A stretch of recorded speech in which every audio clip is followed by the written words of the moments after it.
Je suis tombée amoureuse de mon client, de massage marié qui a menti en disant qu'il était divorcé.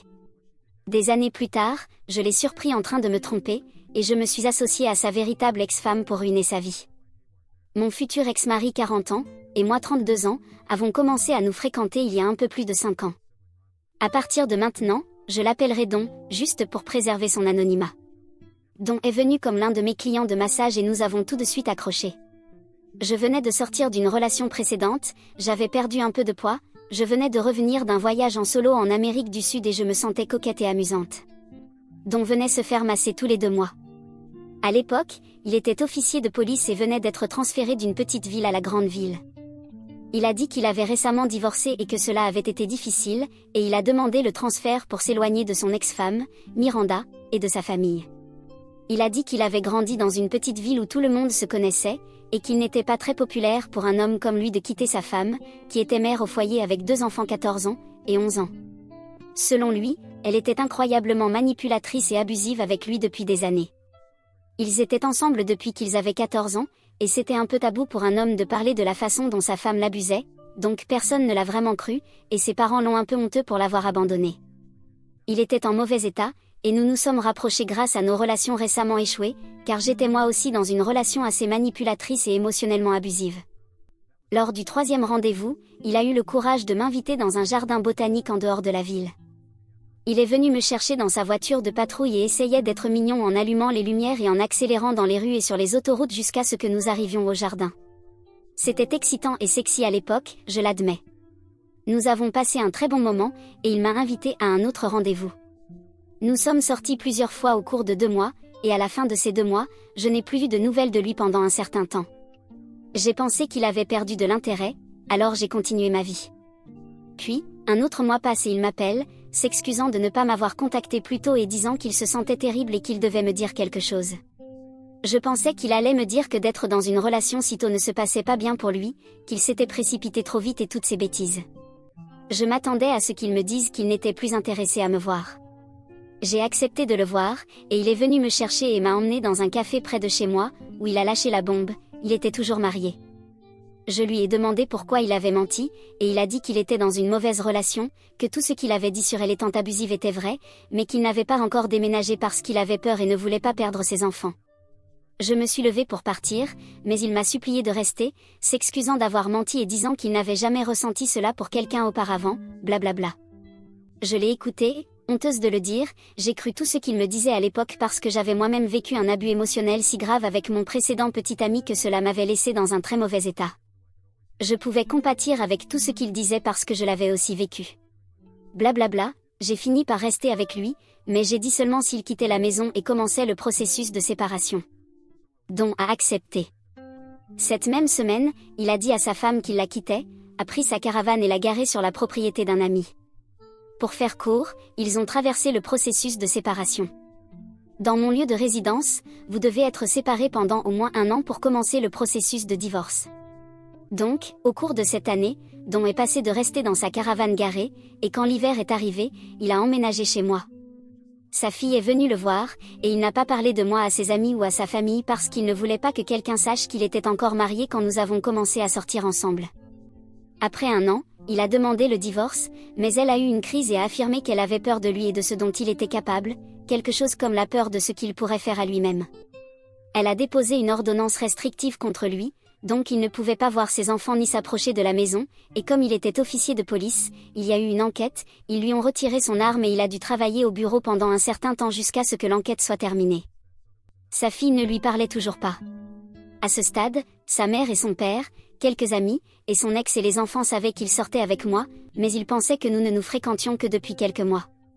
Avance rapide de 6 mois et l'ordonnance restrictive est levée, l'enquête est terminée et il est de retour en service actif.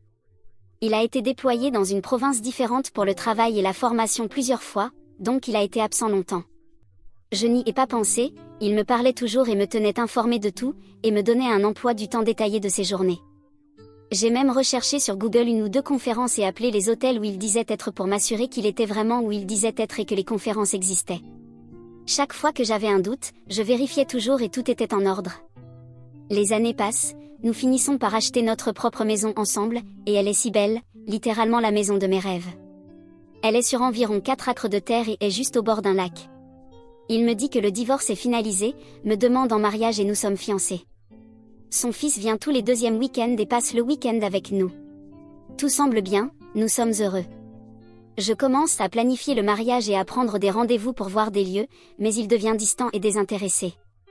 Il continue de dire qu'il n'y a pas de précipitation, qu'il n'y a pas de précipitation, et je dis, je sais qu'il n'y a pas de précipitation, mais je veux juste aller voir pour que nous puissions commencer à fixer quelques objectifs, pour savoir ce que nous voulons quand le moment viendra, ou juste faire de petits progrès ici et là.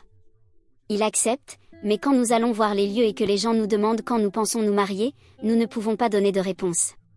Il dit qu'il n'y a pas de précipitation, que nous n'avons pas encore de date, puis il dit, peut-être dans les 2 ou 3 prochaines années, et je dis, quoi? 2 ou 3 ans?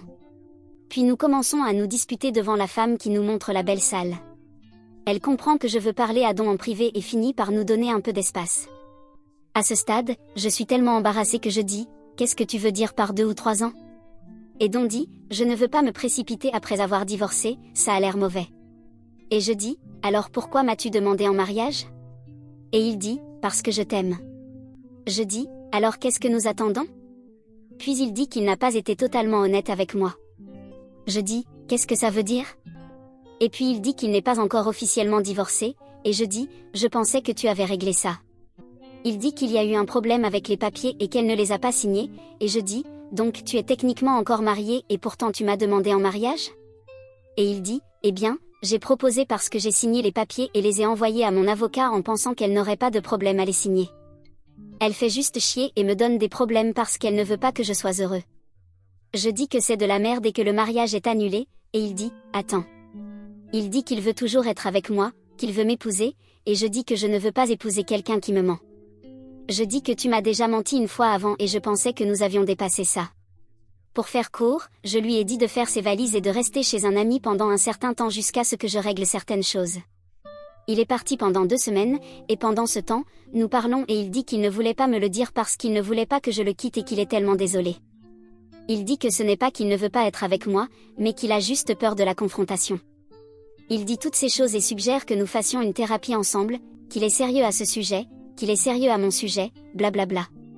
Moi, bête, je n'ai pas tout arrêté à ce moment-là, mais j'ai accepté d'aller en thérapie de couple, bien que j'ai annulé les fiançailles jusqu'à ce qu'il soit officiellement divorcé. Il revient vivre avec moi et nous allons en thérapie et en thérapie individuelle. 8 mois passent et il finit par divorcer officiellement, je le vois de mes propres yeux. Le lendemain, nous allons camper pour célébrer et il me conduit dans des collines, par un chemin et jusqu'à une cascade, où il me demande de nouveau en mariage.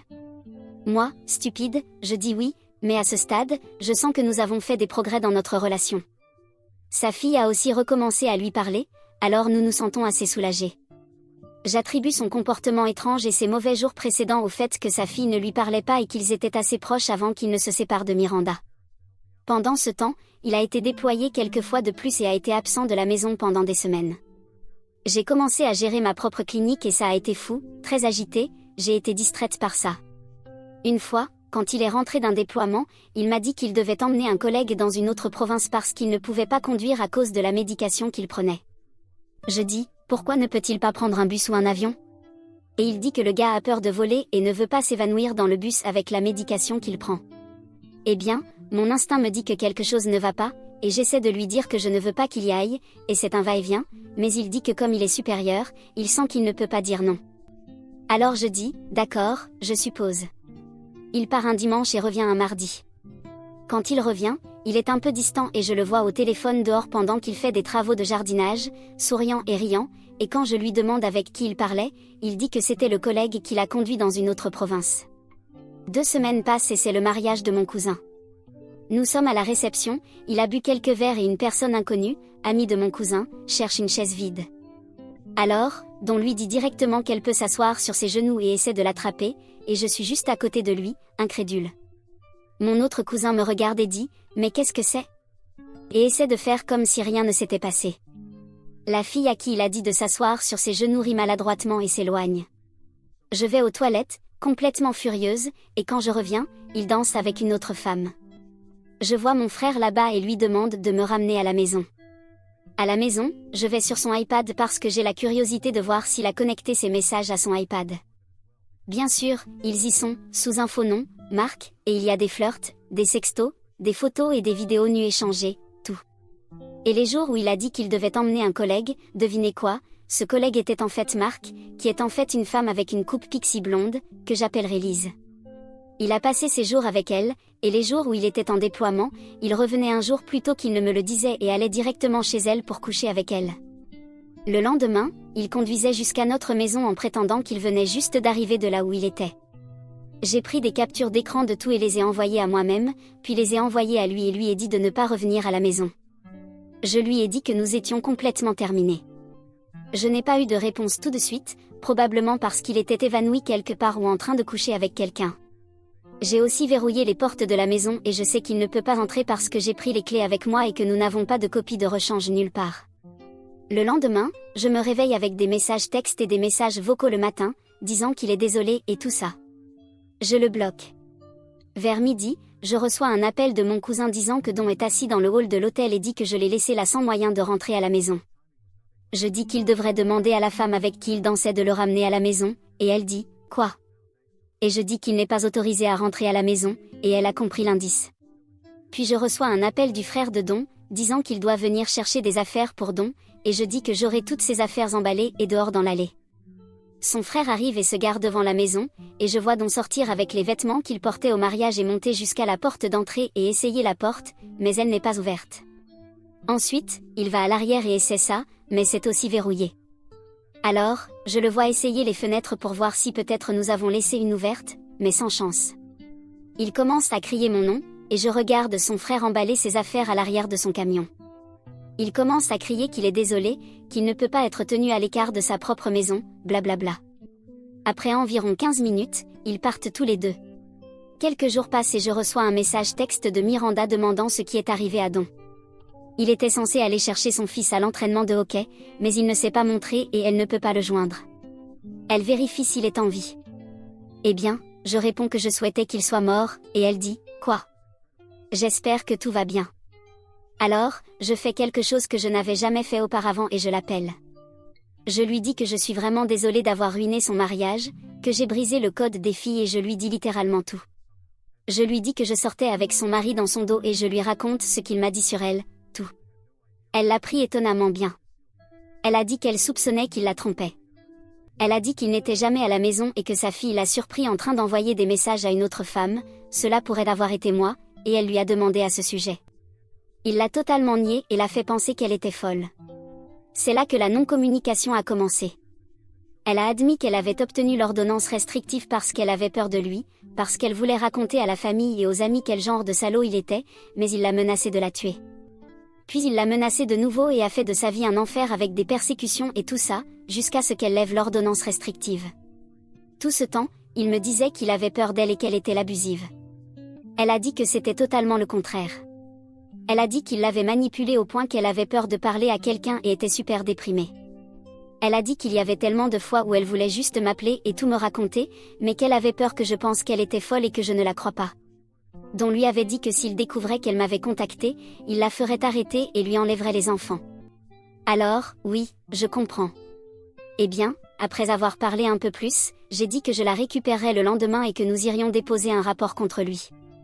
Au début, elle n'était pas sûre, mais je l'ai convaincue et j'ai dit qu'elle n'était pas seule, que je la soutiendrais et que nous étions ensemble là-dedans.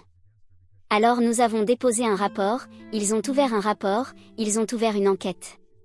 J'ai appris qu'il a été suspendu avec solde pour violence domestique. Quelques mois plus tard, j'ai reçu un appel de Miranda disant qu'il avait été renvoyé et qu'elle avait obtenu une ordonnance de protection contre lui pour elle et les enfants. J'en ai obtenu une aussi parce que nous ne savions pas de quoi il était capable. Il vit actuellement dans sa caravane sur la propriété de son ami, sans abri et sans emploi. Il ne sera jamais dans la police à nouveau et a été renié par ses parents et ses enfants ne veulent plus lui parler. Il a été marqué comme abusif et infidèle, et sa communauté le déteste. Son ami est venu chercher le reste de ses affaires, bien que beaucoup des meubles et biens de la maison m'appartenaient. Il a pris une chaise, des affaires extérieures, un coffre-fort pour armes et quelques petites choses ici et là. Miranda et moi avons passé beaucoup de temps ensemble pendant tout ce processus et nous sommes devenus vraiment de bonnes amies. Je vois toujours les enfants et sa fille est encore un peu méfiante envers moi, mais elle commence à s'ouvrir à moi, bien que je comprenne parfaitement d'où elle vient. J'ai racheté le reste de la maison et elle est officiellement toute à moi maintenant. Je me suis débarrassée de ce serpent et je profite toujours d'une bonne tasse de café sur ma terrasse le matin, en surplombant le lac. La vie est belle. Merci de m'avoir écouté divaguer.